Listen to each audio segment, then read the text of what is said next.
Olá, seja muito bem-vindo, você está no Te Politizei, muito obrigado pela sua companhia. Agora vamos falar sobre uma decisão muito importante do nosso Congresso Nacional, que através da Comissão de Constituição e Justiça tomou uma grande decisão, avançou enormemente no sentido de tirar poderes do soviético Tribunal Federal, ou Socialista Tribunal Federal. O STF finalmente vai ter o seu poder diminuído e restringido através da Comissão de Constituição e Justiça, presidida pela Caroline Detoni, que está fazendo um trabalho espetacular no sentido de tirar esses poderes do STF.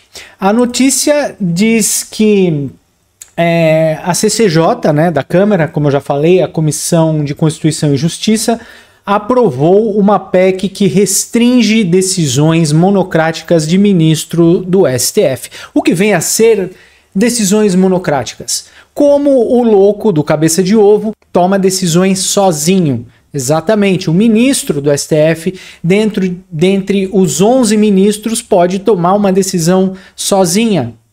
E os outros ministros não podem contestar. Aliás, até podem contestar, mas se tiver uma decisão única e monocrática, essa decisão vai para frente, seja ela qual for, tendo em vista o que está acontecendo com Elon Musk, com o X aqui no Brasil, que foi tudo decidido pelo cabeça de ovo do De Moraes, né?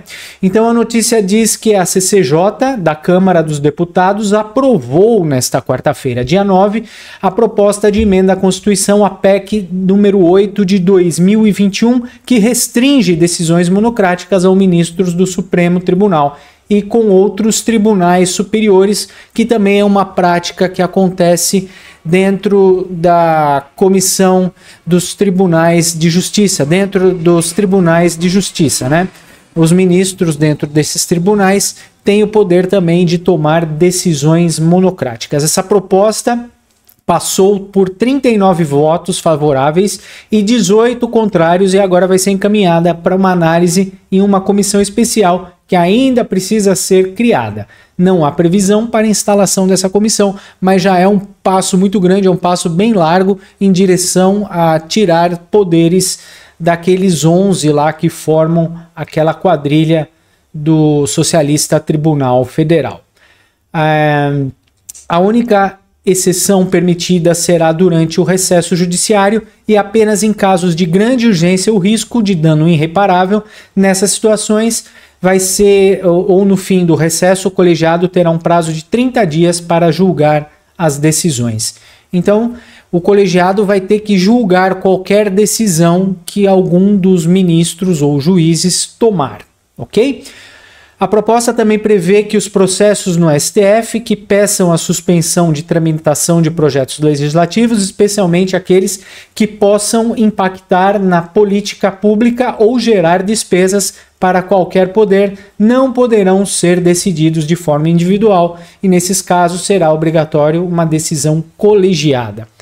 A gente tem como exemplo aí aquela discussão do STF sobre a legalização do porte da verdinha. Não é? Isso é um tema que não compete ao STF. Esse é um tema que compete à Câmara dos Deputados a decisão juntamente com o povo. Afinal de contas, o povo elegeu cada um daqueles deputados que estão lá justamente para decidirem sobre esses assuntos de interesse popular. E lembrando que o Socialista Tribunal Federal não recebeu nenhum voto. Nenhum ministro que está lá recebeu nenhum voto do povo para ficar decidindo coisas que não competem a eles. Então a PEC é de autoria do senador Oriovisto Guimarães, do Podemos do Paraná, e foi aprovado pelo Senado em novembro de 2023. Aí essa resolução foi aprovada pelo Senado e aquele cara lá, o tal do Lindbergh Farias, que é o marido da Gleisi Hoffmann, mais conhecida como Nariz, ou Narizinho, ou Pernas na planilha da Odebrecht, provocou uma discussão estúpida dentro da CCJ que eu vou mostrar aqui para vocês. Começa com o deputado Van Hatten e a discussão vai até ser apresentada a votação que aprovou esse requerimento de emenda na Constituição. Contra as decisões fascistas, monocráticas, antidemocráticas, golpistas, eu diria até, deputada Bia, às vezes misóginas, porque são projetos de lei aprovados aqui em favor das mulheres, ou racistas em defesa de minorias. Por isso, sou absolutamente a favor de acabar com as decisões monocráticas, que monocrático significa governo de um, e sou contra qualquer tipo de autoritarismo ou abuso de autoridade, e por isso o Novo orienta sim. Como orienta? É o Marcel Van Hatten, que é também da direita, né? E é do Partido Novo, ele que vem encabeçando esse movimento por muito tempo também. Orienta a maioria, deputado Lindbergh. Senhora presidente, a maioria orienta o voto não. É lamentável o que está acontecendo aqui. A gente tem que ver essa votação como conjunto da obra. Primeiro, projeto de anistia e depois esses 4 projetos de retaliação ao Supremo Tribunal Federal. Eu quero, inclusive, esclarecer ao deputado Kim que quando eu falei em prisão preventiva, eu estava falando da questão da anistia. Porque tem deputados investigados como financiadores do ato de 8 de janeiro. E quero deixar muito claro aqui que um dos requisitos da prisão preventiva é atrapalhar a investigação. E é isso que os senhores estão querendo fazer aqui. Então eu quero deixar muito claro, senhor. Tudo isso aqui é inócuo. Isso aqui é um circo. Isso aqui não vale nada. Isso aqui é inconstitucional. Vocês acham que o Supremo vai ter medo disso aqui? É uma vergonha o que está acontecendo nessa CCJ. Como orienta a minoria, deputada Bia, eu quero dizer que... Esse cara é tão idiota que ele não sabe que em 2023, sim, o ano passado, foi o líder do PT que aprovou o início dessa matéria na CCJ. Eu fico, assim, é muito angustiante a gente ver como parlamentares desprezam essa casa, desprezam a CCJ. Já teve um que disse que a CCJ não tem moral para votar isso, outro dizer que isso aqui é um circo, uma palhaçada. Não é não. Nós estamos aqui fazendo o nosso melhor para tentar dar uma resposta à sociedade diante dos desmandos que tem ocorrido e do total desprezo pelo Supremo a esta casa, a esta casa parlamentar. Os parlamentares deveriam ser os primeiros a querer resgatar a autoridade do parlamento e não os próprios parlamentares se colocarem de joelhos perante o Supremo e acharem que a gente não pode nem debater um tema porque mexe com o Supremo Tribunal Federal. É, exatamente. Eu tenho falado nos meus vídeos, né, que o Brasil está desenvolvendo um novo sistema de governo. É o STF-ialismo, porque não tem mais parlamentarismo nem presidencialismo, é o STF-ialismo, né? Porque o STF decidiu que não existe mais Senado e não existe mais a Câmara dos Deputados. Eles decidem junto com o presidente tem que ter, afinal de contas, porque o presidente tem que indicar as pessoas, né? O pessoal lá para aquela quadrilha que se chama STF. Então eles estavam passando por cima do Senado, passando por cima do Senado e da Câmara, criando um novo sistema de governo. Nós estamos aqui mexendo com a essência da democracia. O deputado que antecedeu a gente chamou isso aqui de circo e palhaçada. Palhaço sim, tem aí bastante com o nariz vermelho. Vermelho. Então isso aqui não é circo não, isso aqui é coisa séria. A população realmente do Brasil está esperando esse parlamento tomar uma decisão. E vergonha é um deputado votar não nessa questão das decisões monocráticas. Contra o próprio voto dele. Que às vezes é aprovada uma lei aqui e uma decisão monocrática rasga as decisões de milhões de eleitores que nos colocaram aqui. Então as prerrogativas deste Congresso Nacional estão sendo rasgadas por decisões imorais. monocráticas. E para concluir, presidente, a oposição com certeza orienta sim. Como orienta o governo? Senhora presidente, no momento que a presidência desta comissão abandonar as suas decisões monocráticas, no momento que a presidência desta comissão publicar com antecedência a ordem do dia, no momento que a presidência desta comissão reunir o colegiado de líderes, porque nem isso Vossa Excelência faz. Que moral tem para criticar uma decisão monocrática que está dentro das prerrogativas do judiciário? O governo entende que um poder judiciário, e especialmente o STF, fracos, não interessam à democracia.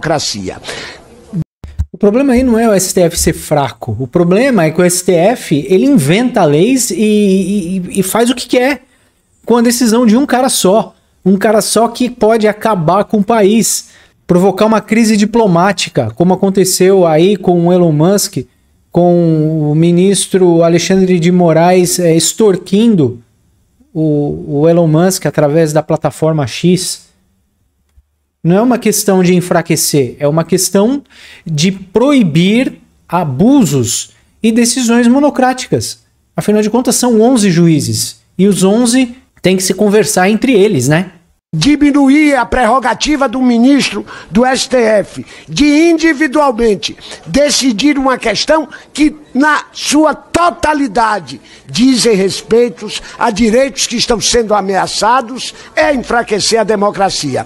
É apenas uma vingança, utilizar uma vingança inócua, porque não vamos aprovar. E o que o Kim falou?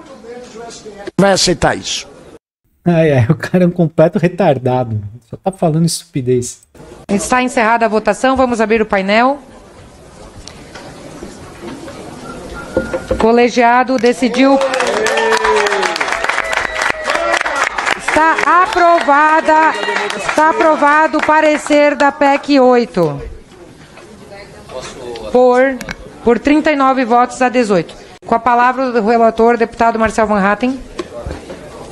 Presidente, deputada Caroline de Tone, caros colegas parlamentares presentes, uma vitória muito expressiva, e eu quero repetir o que eu disse ao longo da discussão e agora também no encaminhamento desse importantíssimo projeto, na verdade uma PEC, uma proposta de emenda à Constituição. Essa vitória que é da democracia brasileira e do equilíbrio entre os poderes. Nós precisamos reequilibrar os poderes e este é um dos passos que precisam ser dados.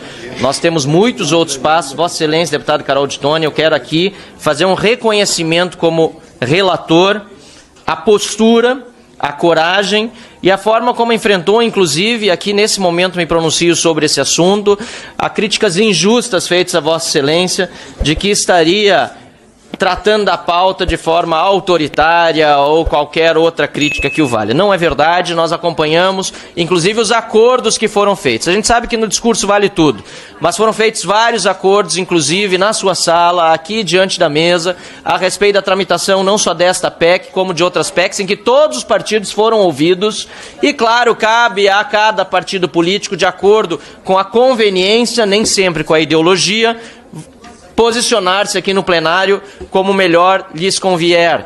Acontece que no Senado da República esta PEC foi aprovada com apoio de todos os partidos políticos, diferentemente do que nós vimos acontecer aqui na Câmara dos Deputados. No entanto, essa fase agora é passada, foi declarada a constitucionalidade da matéria. Quero agradecer ao deputado Felipe Barros, que era o relator dessa matéria original e que me cedeu esse privilégio de poder tratar desse tema junto ao colegiado, deputado Kim Kataguiri, que há pouco também fez uma excelente manifestação, e todos os demais parlamentares aqui que, com muita qualificação, ajudaram a construir um debate em torno da necessidade de valorizarmos o mandato legislativo. E aqui, para concluir, senhora presidente, eu quero também reagir às críticas que foram feitas de que esta PEC seria uma PEC de vingança contra o Supremo Tribunal Federal. Não se pode ver desta maneira, muito antes pelo contrário. Esta PEC é de reposicionamento e revalorização, deputado Arthur Maia. Eu sei que Vossa Excelência em seguida usará o tempo de liderança do partido, deste poder legislativo. Aqui nós estamos tratando de valorizar o mandato de cada parlamentar. cada parlamentar brasileiro eleito pelo voto popular está aqui em Brasília, seja deputado, seja senador, para deliberar sobre projetos de lei. E não é razoável, ainda que haja discursos políticos aqui sendo feitos no sentido contrário, não é razoável numa democracia que uma única pessoa utilize-se do poder de uma caneta para desfazer a decisão de todo um Congresso Nacional eleito pelo povo.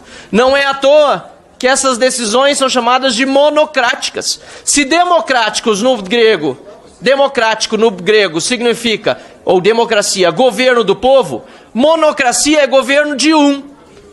Governo de um. Não cabe numa democracia o governo de um. Portanto, aqui o Parlamento brasileiro, por meio desta votação expressiva na Comissão de Constituição e Justiça, dá de volta à própria Constituição da República Federativa do Brasil o seu real valor e à democracia e ao Congresso o seu lugar no que diz respeito à aprovação e processo legislativo aqui no Parlamento brasileiro. Agradeço mais uma vez sobremaneira a deputada Caroline de Tone. Realmente o Marcel Van Hatten falou tudo, né? É tudo que a gente já vem visto desde 2019, como Alexandre de Moraes decidindo tudo numa canetada só e ninguém fazendo nada sobre isso. Agora o Congresso realmente se posicionou e tomou uma decisão muito importante no avanço desta PEC, no sentido de parar com os abusos do STF. O pior é que tem gente aqui que acredita que o STF não está cometendo abuso algum, não é? Deixa eu só aqui retornar para a notícia para concluir. Então, só concluindo aqui, a PEC foi aprovada em novembro de 2023, mas a tramitação na Câmara não avançou. O presidente da Câmara, Arthur Lira, do PP, acelerou a discussão da proposta depois do ministro Flávio Dino suspender o repasse de emendas parlamentares, né? O que gerou insatisfação no Legislativo, embora tenha havido um acordo entre os poderes sobre o tema e a pauta avançou na CCJ.